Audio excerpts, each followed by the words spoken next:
Hello, my scrappy friends, and any new visitors.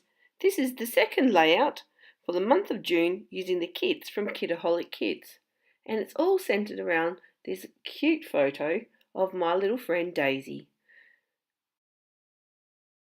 If you've been watching my videos for a while, you may have remembered about a year ago I did a previous layout about Daisy and I, and it was for her for a birthday back then, I think, or maybe I just made it for her as a treat.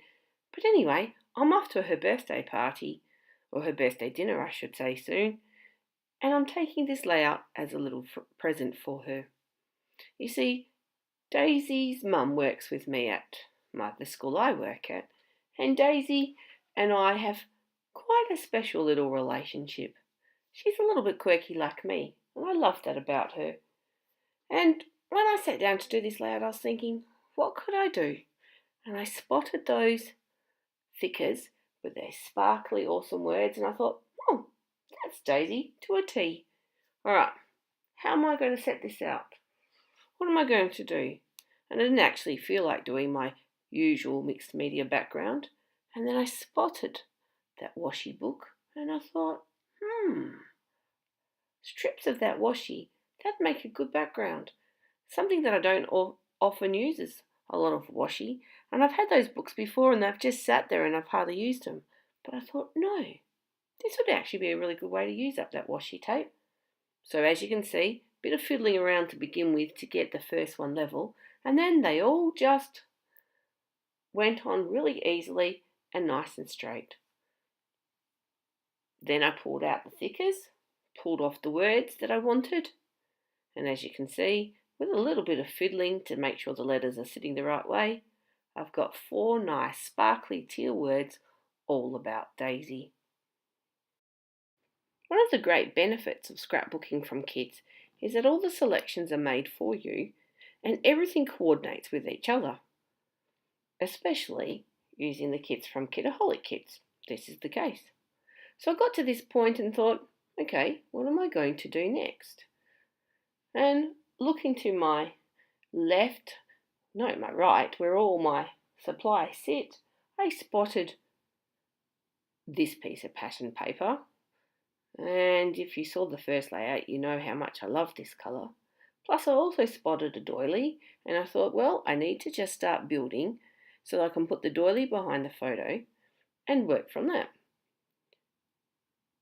This little bit of it's only a tiny little bit of this printed vellum, but it just adds a nice little layer.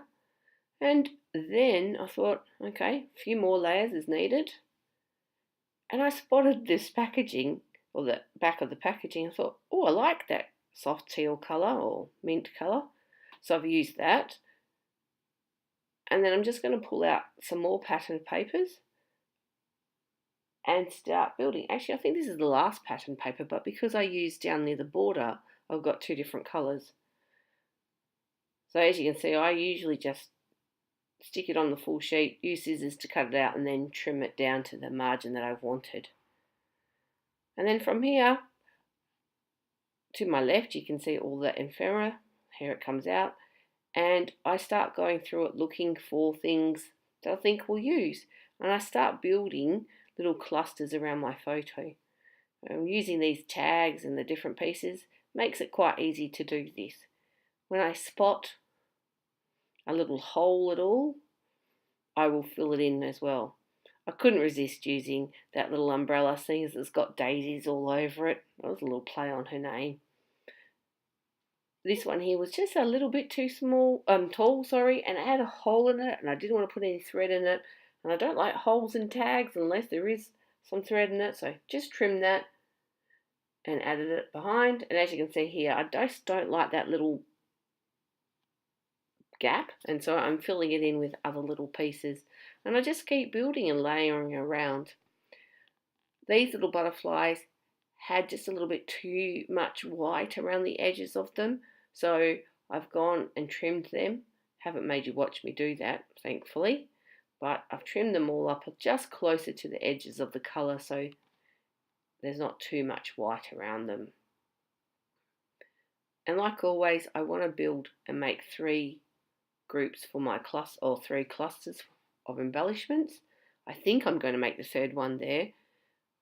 And then I add a few more coloured bits underneath here just to keep building.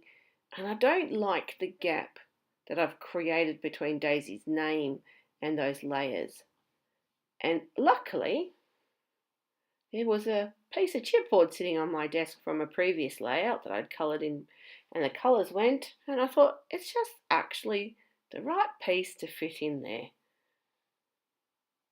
And then I pull out the puffy stickers, as you can see, add a few of those, just a little bird and a daisy. And then as I'm starting to build around, I do go, that little yellow butterfly, the paper one that I'd stuck down earlier, is actually in the wrong spot now. Well, I think it is. So I pull it off and attach it down near that chipboard, making my third cluster there. And as you can see, I've got a bit of a ripped background, so I just stick one more piece in to finish off. And then I'm going to use a couple of border strips that I've cut off from the 12 by 12 sheets of patterned paper, and they make the perfect edges for this layout. You can see here this nice flowery one, and then on the back of one has this teal strip with the love hearts on. And really just a few little more touches with some glittered stars and some more puffy stickers.